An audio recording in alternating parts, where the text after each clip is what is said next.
Welcome to a journey through timeless wisdom inspired by Stoicism. Life can be complex, but Stoicism teaches us to simplify and focus on what truly matters. Let's dive into these lessons, starting with the metaphorical banquet of life. Life is like an elaborate banquet, offering a variety of experiences. Much like a gourmet meal requires careful attention to ingredients, preparation, and presentation. Living a fulfilling life demands mindfulness, variety, and balance. Just as one would savor each bite of a well-prepared dish, we should savor life's moments. In this grand feast, the menu is diverse: love, joy, pain, sorrow, success, and failure. Our choices in how we savor these experiences define our overall satisfaction and growth.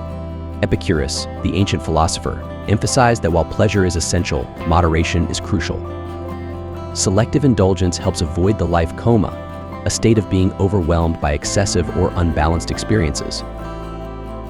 The art of savoring life. Just like a good meal, life is meant to be savored. It's not about rushing through each course or gorging ourselves on empty calories. It's about slowing down, paying attention to the flavors and textures, and appreciating the experience as a whole. Poet Rumi's advice, "Let the beauty of what you love be what you do," echoes this sentiment. Find joy in simple things, appreciate the present, and truly experience life's richness. The philosophical foodie. Mindful living. Like mindful eating, where we pay attention to the taste, texture, and aroma of our food, mindful living involves paying attention to the present moment, our thoughts, emotions, and experiences. Embrace variety. Don't limit yourself to a single flavor or cuisine. Explore different cultures, try new activities, and step outside your comfort zone. Variety truly is the spice of life. Practice moderation. Just as overindulging in food can lead to discomfort, overindulging in any aspect of life can lead to burnout or dissatisfaction. Finding a balance ensures we enjoy life's offerings without detrimental effects. Share experiences. Sharing our experiences enhances our enjoyment and creates meaningful connections, aligning with Aristotle's view that humans are inherently social beings. Real-world examples. The adventurous traveler immerses themselves in local cultures, savoring each unique experience. The passionate artist creates for joy and expression, not merely for fame. The lifelong learner constantly seeks new knowledge, viewing life as a continuous journey of growth. These examples show that by practicing mindful living, embracing variety, and sharing experiences, we can turn life's banquet into a truly fulfilling feast. The grand parade of desire, your brain's craving carnival, and how to manage the mayhem. Next, let's take a front row seat at the grand parade of desire. Our brains are wired to crave, a survival mechanism that helped our ancestors seek out food, water, and shelter. But in today's world of abundance and instant gratification, our cravings can easily get out of hand. The craving conundrum. We crave sugary snacks, social media likes, the latest gadgets, and the approval of others. Plato noted that good and evil are rooted in the appetites and aversions present in the soul. Our desires can lead us towards both good and evil, depending on how we manage them. The dopamine dance. Our cravings are fueled by dopamine, a neurotransmitter associated with pleasure, reward, and motivation. When we anticipate or experience something pleasurable, our brains release dopamine, giving us a temporary high. However, the more we indulge, the more our brains adapt, producing less dopamine. This leads us to crave even more, creating a vicious cycle of desire and dissatisfaction. The art of desire management. The first step to managing desires is to become aware of them. Identify your trigger situations, emotions, or thoughts that set off your cravings. Question your cravings. Don't give in to every craving. Ask yourself if it's truly what you want and if it will make you happy. Consider the potential consequences. Practice delayed gratification. The ability to delay gratification is crucial. Instead of giving in to every impulse, practice waiting, saving, and working towards your goals. Good things come to those who wait. Find healthy alternatives. Instead of indulging in unhealthy cravings, find healthier ways to satisfy your needs. If you're craving sugar, try eating fruit. If you need social interaction, call a friend or go for a walk with a loved one. Cultivate contentment. True happiness comes from within, not from external things. Appreciate what you have rather than focusing on what you lack. Epictetus said, "Wealth consists not in having great possessions, but in having few wants." Real-world examples. The social media scroller sets limits on screen time and engages in more fulfilling offline activities. The emotional eater learns to identify their emotions and find healthier ways to cope. The shopaholic creates a budget, focuses on experiences rather than material possessions, and finds joy in giving to others. By becoming aware of our cravings, questioning our impulses, practicing delayed gratification, finding healthy alternatives, and cultivating contentment, we can manage our desires and create a balanced, fulfilling, and joyful life. Wish not. Want not, the art of contentment in a world of want. Let's dive into a concept that's like a life hack for happiness. Wish not, want not. We live in a world that's constantly telling us we need more to be happy. We're bombarded with ads, social media posts, and peer pressure. This constant craving is a recipe for unhappiness. The wanting whirlpool, our society's incessant push for more, creates a never-ending cycle of wanting, getting, and then wanting something else. Schopenhauer likened wealth to seawater. The more we drink, the thirstier we become. The more we chase external things, the less satisfied we feel. The contentment compass. Gratitude attitude. Focus on what you have instead of what you lack. Appreciate the good things in your life: your health, loved ones, home, talents. Gratitude turns what we have into enough. Needs vs. Understand the difference between needs essential for survival and wants nice to have but not necessary.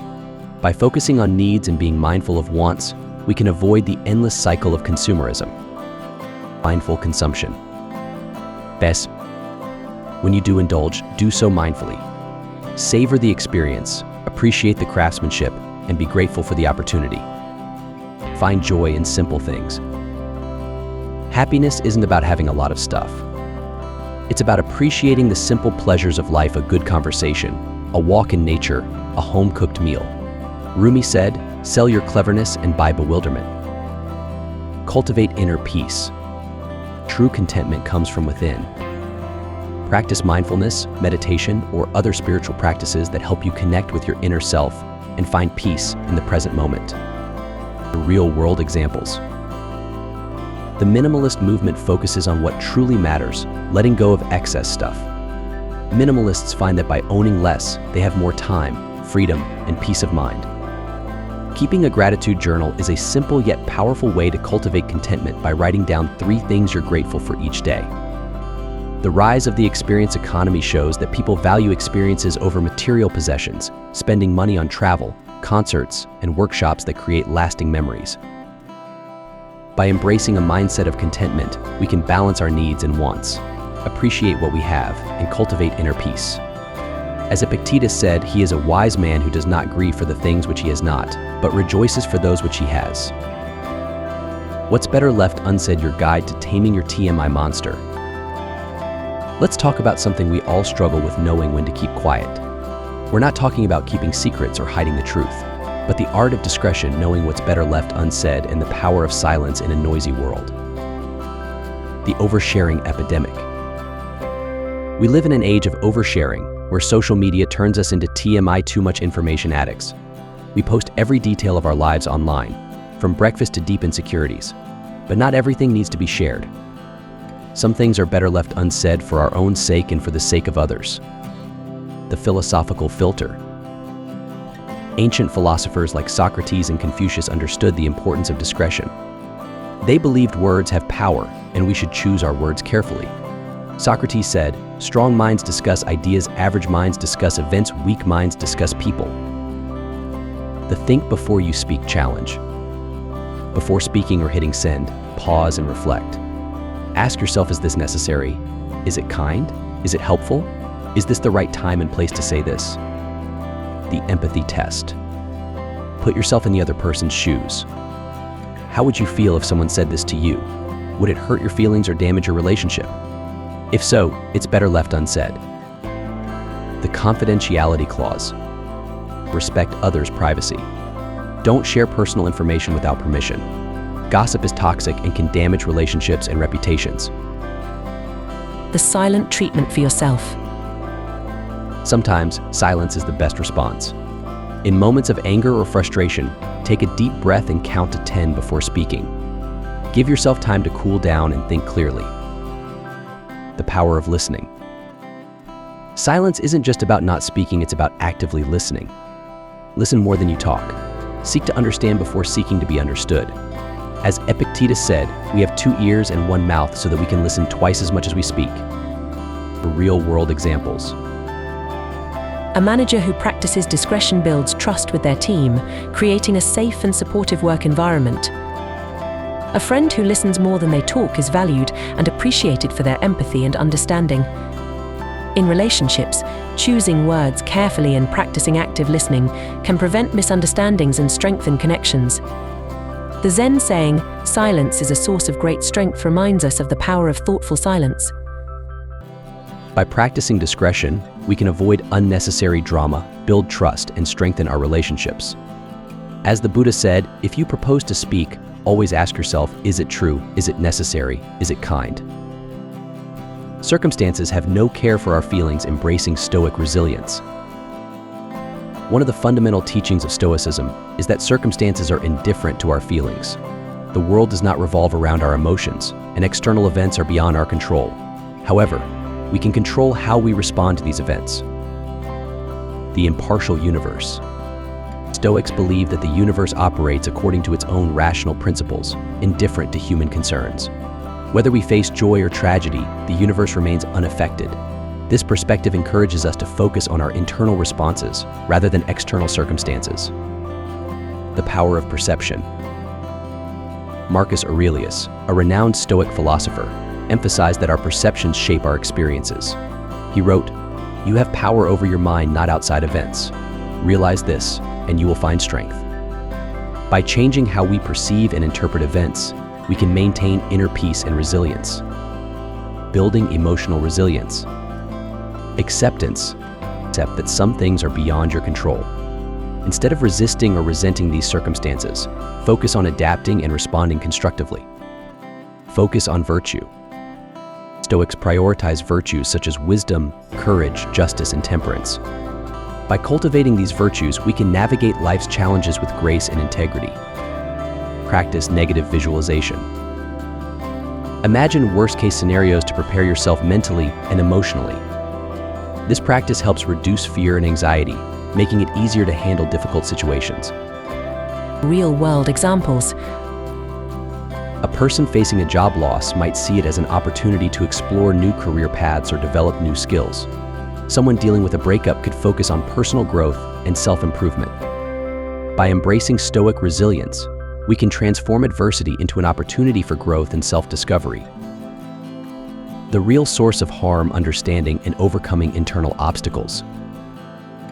According to Stoic philosophy, the real source of harm is not external events but our own internal reactions. Our thoughts, beliefs, and attitudes can either liberate or imprison us. The internal battlefield.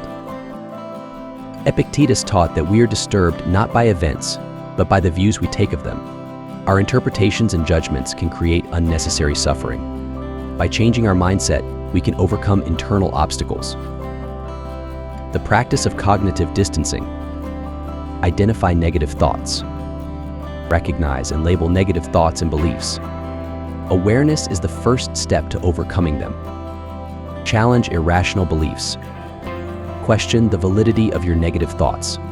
Are they based on facts or assumptions? Are they helpful or harmful? Reframe your perspective. Replace negative thoughts with more rational and constructive ones. Focus on solutions rather than problems. Real-world examples. An athlete who loses a competition can choose to view it as a learning experience rather than a failure. A student who receives a poor grade can see it as an opportunity to improve and seek help. By understanding that the real source of harm is within us, we can take control of our reactions and find peace. Timeless wisdom drawing on the collective insights of Stoic philosophers. Stoicism offers a treasure trove of wisdom from ancient philosophers like Marcus Aurelius, Seneca, and Epictetus. Their teachings remain relevant and practical in today's world. Key Stoic principles. Focus on what you can control. The Stoic dichotomy of control emphasizes focusing on what is within our power and letting go of what is not. This principle can reduce stress and increase effectiveness. Live in accordance with nature. Align your actions with your values and principles. Living authentically and ethically leads to a more fulfilling life. Cultivate inner peace. Through practices like meditation and mindfulness, cultivate a sense of inner calm and balance. This inner peace can withstand external turbulence. Real-world examples. A business leader who follows Stoic principles might focus on ethical decision-making and employee well-being rather than just profits. A teacher who practices Stoicism might emphasize character development and resilience in their students alongside academic achievement. By drawing on timeless Stoic wisdom, we can navigate modern challenges with grace and integrity. Ready and at home, finding comfort in Stoic philosophy. Stoicism teaches us to be ready for anything and to find a sense of home within ourselves. This readiness and self-sufficiency can help us navigate life's uncertainties with confidence. The art of preparedness. Mental rehearsal. Prepare for potential challenges by mentally rehearsing different scenarios. This practice can increase confidence and reduce anxiety. Develop coping strategies. Identify and practice coping strategies that work for you. This might include mindfulness, physical exercise, or seeking support from friends and family. Finding home within. Self-reflection. Engage in regular self-reflection to understand your values, strengths, and areas for growth. This self-awareness can provide a strong foundation for resilience. Embrace solitude. Learn to be comfortable with solitude. Use alone time for self-care, creative pursuits, and personal growth. Real-world examples. A firefighter who practices Stoic readiness might regularly train and mentally prepare for emergencies, ensuring they are ready to act effectively under pressure. An artist who embraces solitude might find inspiration and creativity in quiet moments, producing their best work. By being ready and finding home within ourselves, we can navigate life's uncertainties with grace and confidence. The best retreat is in here, not out there. The power of internal retreats. In a fast-paced world, the idea of retreating can be appealing. However, Stoicism teaches us that the best retreat is within ourselves. By cultivating an inner sanctuary, we can find peace and rejuvenation anytime, anywhere. The inner sanctuary. Meditation. Practice regular meditation to quiet the mind and connect with your inner self. This practice can provide clarity, reduce stress, and increase focus. Journaling. Keep a journal to reflect on your thoughts, experiences, and emotions. Writing can be a powerful tool for self-discovery and personal growth. Mindfulness. Practice mindfulness by paying attention to the present moment. This can help you appreciate the beauty and richness of life as it unfolds. Creating inner peace. Let go of external validation. Focus on your own values and principles rather than seeking approval from others. True contentment comes from within. Practice gratitude. Cultivate a sense of gratitude for the present moment and the blessings in your life. This practice can shift your focus from what you lack to what you have. Real-world examples. A busy executive might find peace through daily meditation, allowing them to manage stress and make better decisions. A student might use journaling to process their thoughts and emotions, leading to greater self-awareness and academic success. By creating an inner sanctuary, we can find peace and rejuvenation no matter where we are. The sign of true education: cultivating wisdom and character. In Stoic philosophy, true education goes beyond acquiring knowledge. It involves cultivating wisdom and character. This holistic approach to education can lead to a more fulfilling and meaningful life. The Stoic approach to education: pursue wisdom by seeking knowledge and understanding. Apply this wisdom to make ethical and rational decisions in daily life. Character. Develop virtues such as courage, justice, and temperance. These qualities form the foundation of a strong and resilient character. Lifelong learning. Embrace a mindset of lifelong learning. View every experience as an opportunity for growth and self-improvement. Real-world examples. A teacher who embraces Stoic education might focus on developing students' character alongside academic skills, preparing them for life beyond the classroom. A lifelong learner might continually seek new experiences and knowledge, fostering personal and professional growth. By cultivating wisdom and character, we can lead a more fulfilling and meaningful life. Conclusion: embrace the wisdom of Stoicism in your daily life. We've covered a lot of ground today, from savoring the banquet of life to managing desires, cultivating contentment, practicing discretion, embracing resilience, and finding inner peace. These lessons from Stoicism can help us navigate life's complexities with grace, wisdom, and joy. Homework. As you go about your day, try to apply one of these lessons in your daily life. Notice how it affects your thoughts, actions, and interactions with others. Reflect on your experiences and share your insights in the comments below. Closing thought. Life doesn't have to be harder than it needs to be. By embracing the wisdom of Stoicism, we can simplify our lives, focus on what truly matters, and find happiness in the present moment. Remember to like, comment, and subscribe for more episodes of wisdom and inspiration. Until next time, stay mindful, stay grateful, and stay wise.